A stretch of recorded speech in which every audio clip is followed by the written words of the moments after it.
یہ ذکر مصطفیٰ، ذکر پیغمبر مومن کو کس قدر حیات بخشتا ہے،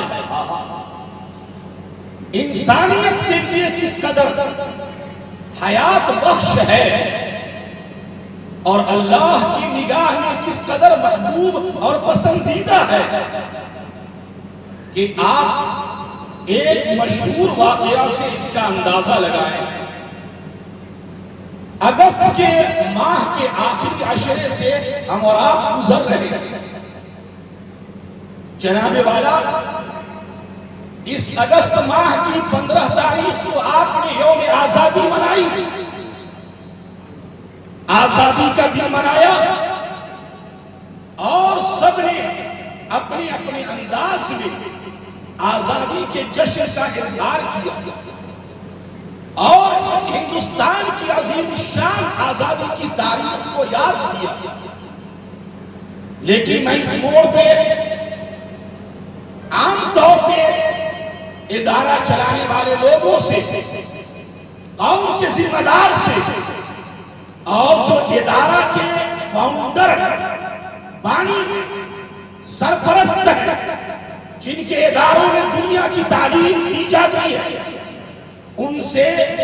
ہمدرد قوم و ملت کو بڑا شکوہ ہے،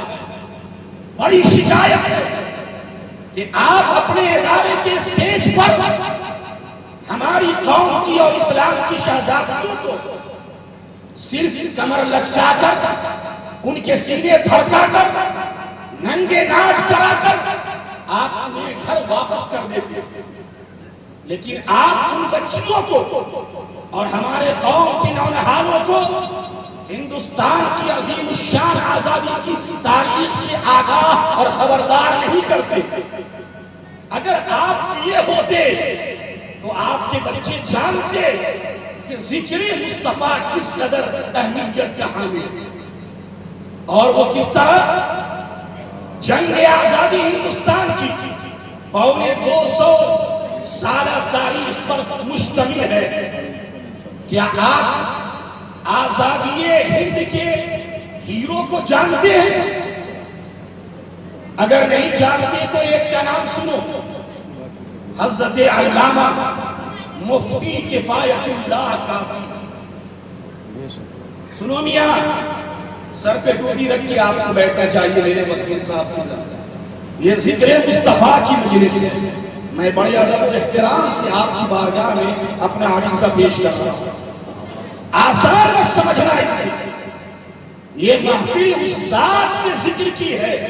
کہ آپ محبوب ہیں خدا کے، ایسے محبوب کہ ہر محب آپ کا محبوب خدا ہے۔ حضور کی ذات سے جو جتنا قریب ہوگا وہ اللہ کا اتنا زیادہ محبوب ہوگا۔ یہ اچھی طرح یاد رکھو، یہ وہ ذات بابرکات ہے، ذات محمد مصطفیٰ، کہ کسی وقت کے عاشق نے کہا ایک ہی شعر میں، ہوتے کہاں خلیل و بنا، کعبہ و منا، نہ کعبہ ہوتا، نہ منا کی وادیاں ہوتی، نہ میدان عرفات ہوتے، نہ یہ انبیاء کی آمد کا سلسلہ ہوتا، یہ آسمان کے چاند و ستارے تمہیں نظر نہ آتے، زمین کا فرش تمہیں نہ دکھتا۔ یہ سب صدقہ ہے وجہ تخلیق دو عالم، یعنی احمد مصطفیٰ محمد مصطفیٰ صلی اللہ علیہ وآلہ وسلم۔ آپ اس عقیدے کے ساتھ جلسہ سیرت النبی میں تشریف رکھا کریں۔ مفتی کفایت اللہ کافی آپ کو صرف تھوڑی بہت تاریخ پڑھ کر اور اپنے اسٹیج پر اپنی قوم کی شہزادیوں کو بے حیا اور بے آبرو کر کے واپس بھیج دیتے۔ اے قوم کے اندر ذمہ داروں اور ادارہ چلانے والوں، یہ دین کی خیرات ہے، یہ مدرسہ کا صدقہ ہے، جہاں تمہیں تاریخ ملتی ہے اور طاقت ملتی ہے اس زندگی کے اندر زندہ رہنے کی۔ ورنہ یہ قوم کے لٹیرے اور ادارہ چلانے والے ہمارے بچوں کو برباد کر گئے، بچیوں کی عزت و آبرو کو نیلام کر دیا۔ اس جنگ آزادی کے ہیرو حضرت علامہ مفتی کفایت اللہ کافی تن کے گورے ڈن کے کالے انگریز کے ہاتھوں جب تختہ دار پہ چڑھائے جانے لگے، وقت آیا پھانسی کا، تو اس دشمن نے پوچھا اے مفتی صاحب کی بلا کفایت اللہ کافی ثم مراد آبادی، کیا آپ کی کوئی آرزو ہے، آپ کی کوئی خواہش ہے تو آپ اس کا اظہار کریں، اس خواہش کی تکمیل کی جائے گی۔ اچھا صاحب، میرے وکیل صاحب سامنے یہاں بیٹھے ہیں، آپ بہت سارے یہاں سامعین ہیں، اگر آپ کو مرنے سے پہلے تھوڑا سا وقت دیا جائے تو آپ کیا کریں گے صاحب؟ آج کے ان گمراہ کن اور فکروں کے دور میں تو لوگ مسجد دوڑیں گے، سجدوں پہ سجدے کریں گے، یہ سمجھ کر اگر سجدہ کیا ہوتا کہ اس کے اندر بھی ذکر محمد مصطفیٰ ہے، اس کے اندر بھی مصطفیٰ کی یاد ہے، تب تو صحیح ہوتی یہ بات، تب مانی جاتی تھی، لیکن وہ سجدہ اس نیت سے بھاگتا ہے کرتے کہ چلو عبادت کا موقع مل جاتا، کوئی قرآن کی تلاوت کرنے بیٹھ جاتا، لیکن وقت کے مفتی اور جنگ آزادی کے عظیم شان ہیرو اور اسلامی تاریخ کے بڑے اور جدید عالم نے فیصلہ کیا کہ اگر مومن کو مرنے سے قبل وقت ملے تو اسے کیا کرنا چاہیے۔ انگریز نے کہا حضور آپ کی کوئی آرزو ہے؟ تو مفتی کفایت اللہ کافی کہتے ہیں ہاں، اے تن کے گورے من کے کالے، مجھے تھوڑا وقت دے، پہلے ہم غسل کریں گے، پھر ایسا کپڑا پہنیں گے، زیب تن کریں گے جو معطر ہو، خوشبودار ہو۔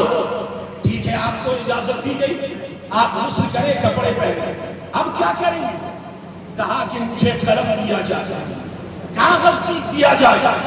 اور ان کے ہاتھ میں قلم اور کاغذ دیا گیا۔ وکیل صاحب مجھے معلوم ہے مفتی کفایت اللہ کافی ثم مراد آبادی اور جنگ آزادی کے عظیم الشان ہیرو نے قلم اٹھایا، کرتاس کو ہاتھ میں لیا، اور اس کاغذ پہ کیا رقم کرتے ہیں تاریخ گواہ ہے، انہوں نے پیغام دیا اور دشمن سے کہا یہ مجھے ایک نعت مصطفیٰ لکھی، سبحان اللہ سبحان اللہ، مجھے اپنے نبی کی نعت لکھی، مجھے خیر البشر کی تعریف کرنا، مجھے آپ اللہ کے محبوب کا ذکر کرنا ہے۔ اور انہوں نے قلم اٹھایا اور لکھا اے وقت کے ظالم، تو میرے ملک میں راج کرنا چاہتا، سن کوئی گل باقی رہے گا نہ چمن رہ جائے گا، بس رسول اللہ کا دین حسن رہ جائے گا، جو پڑھے گا صاحب لولاک کے اوپر درود آگ سے محفوظ اس کا تن بدن بن جائے گا۔ سبحان اللہ سبحان اللہ۔ لوگوں کیا کہا کفایت اللہ کا؟ وقت کے بڑے مفتی نے، ایک وقت کے جدید عالم نے کیا پیغام دیا؟ اے صاحب ایمان، اگر تمہیں زندگی میں موقع ملے تو ذکر کرنا تو محمد مصطفیٰ کا، ذکر ہوگا تو خیر البشر کا ہوگا۔